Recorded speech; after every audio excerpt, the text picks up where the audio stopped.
Allahu Akbar. Allahu Akbar.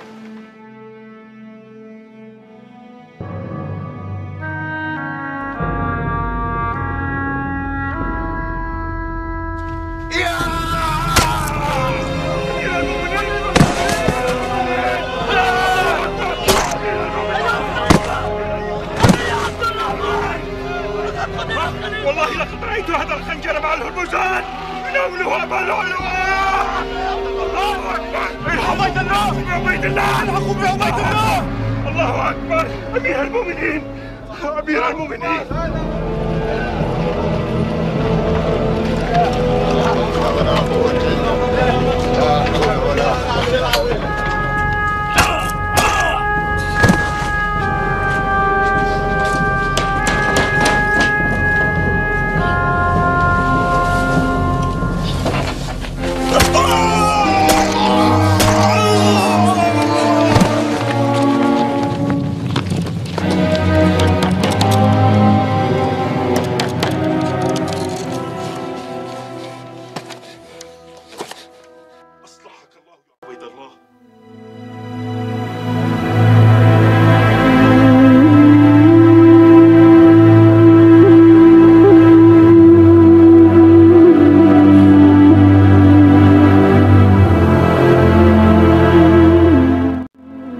Assalamualaikum warahmatullahi wabarakatuh.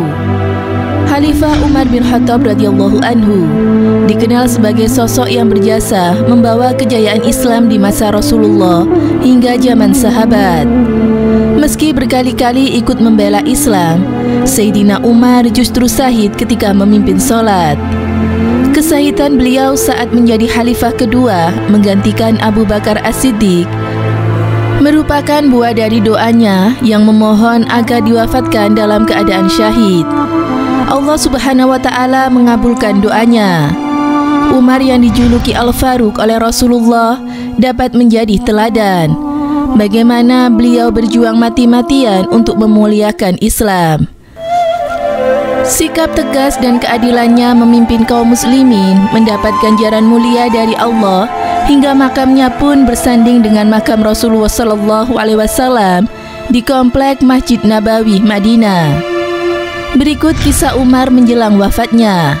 Sebelum tiba waktu subuh, Khalifah Umar berkeliling kota membangunkan kaum muslimin untuk sholat subuh. Ketika waktu subuh tiba, beliau mengatur shaf atau barisan dan mengimani jamaah. Pada subuh itu terjadi tragedi besar dalam sejarah Islam. Saat beliau mengucapkan takbiratul ihram, seorang lelaki pengkhianat Majusi bernama Abu Lu'lu'ah tiba-tiba menikam tubuh beliau dengan sebilah pisau yang mengenai bahu, pinggang, dan di bagian bawah pusar beliau. Darah pun menyembur ketika beliau memimpin sholat. Semua jamaah cemas akan keselamatan Khalifah Umar. Salah satu di antara mereka berkata, kalau beliau masih hidup, tidak ada yang bisa menyadarkan selain kata sholat. Lalu, yang hadir serentak berkata, sholat, wahai Amirul Mukminin, sholat telah hampir dilaksanakan. Beliau pun tersadar, sholat, kalau demikian di sana Allah, tiada keberuntungan dalam Islam bagi yang meninggalkan sholat. Lalu beliau melaksanakan sholat dengan darah bercucuran. Pada situasi sekarat itu pun, Sayyidina Umar masih sempat memikirkan keadaan umat dan sosok penggantinya. Khalifah Umar yang terbaring tak berdaya itu mengungkap sosok sahabat yang meneruskan kepemimpinannya. Beliau mengucapkan bahwa Rasulullah SAW merestui 6 sahabat dari kalangan Quraisy, yaitu Ali bin Abi Thalib, Utsman bin Affan, Talha bin Ubaidillah, Zubair bin Al-Awam, Sa'ad bin Abi Waqqas, dan Abdurrahman bin Auf. Tak lama kemudian, sahabat dekat Rasulullah SAW ini pun menghembuskan nafas terakhirnya. Apa yang dialami oleh Sayyidina Umar ini adalah buah dari doa beliau yang dipanjatkan kepada Allah Subhanahu wa Ta'ala. Dikisahkan, ketika beliau sedang wukuf di Arafah, beliau pernah memunajatkan doa kepada Allah, yaitu, Ya Allah, Aku mohon matikanlah syahid di jalanmu dan wafatku di negeri Rasulullah SAW, yaitu Madinah. Seperti itulah Allah Subhanahu wa Ta'ala mengabulkan doa Sayyidina Umar sehingga wafat dalam keadaan syahid. Beliau dimakamkan berdampingan dengan Rasulullah dan Abu Bakar As-Siddiq. Doa memohon mati syahid. Dari Sahal bin Hunayf, Rasulullah SAW pernah bersabda, siapa yang dengan jujur meminta kepada Allah untuk mati syahid, maka Allah akan mengangkat derajatnya seperti derajat orang yang mati syahid, meskipun nantinya dia akan mati di ranjang. Hadis riwayat Muslim dan Ibnu Majah. Dan berikut adalah doa yang dipanjatkan Sayyidina Umar agar mati syahid. Ya Allah, berikanlah aku anugerah mati syahid di jalanmu, dan jadikanlah kematianku ini di negeri Rasulullah SAW. Hadis riwayat Bukhari.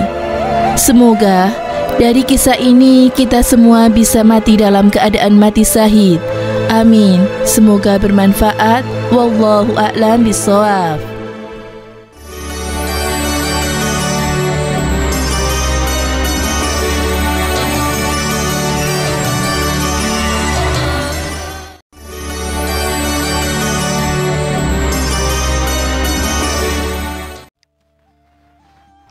Assalamualaikum warahmatullahi wabarakatuh. Maka ketika Umar bin Khattab bertanya kepada para sahabat, siapakah yang membunuh saya? Maka para sahabat pun menjawab, Abu Lu'lu'ah. Dan Umar pun berkata, subhanallah, yang membunuh saya adalah seorang yang musyrik. Mengapa Umar berkata demikian? Karena apabila yang terjadi yang membunuh adalah seorang muslim, maka Umar khawatir bahwa ia akan, kalau membunuh muslim ia akan tersakiti, karena jangan-jangan Umar bin Khattab menyakiti hati muslim. Dalam kaidah Islam, apalagi sebagai seorang pemimpin besar, Umar bin Khattab tidak mungkin menyenangkan semua orang, karena tidak mungkin menyenangkan semua orang. Dan perlu diketahui bahwa pisau yang digunakan Abu Lu'lu'ah untuk membunuh Khalifah Umar dengan dirinya adalah sama, yaitu Abu Lu'lu'ah mati bunuh diri dan nasibnya berbeda di akhirat, yakni Umar bin Khattab masuk surga, sedangkan Abu Lu'lu'ah Majusi itu masuk neraka karena ia membunuh dirinya sendiri. Demikian, semoga memberi manfaat. Rahimakumullah, Umar bin Khattab. Wassalamualaikum warahmatullahi wabarakatuh.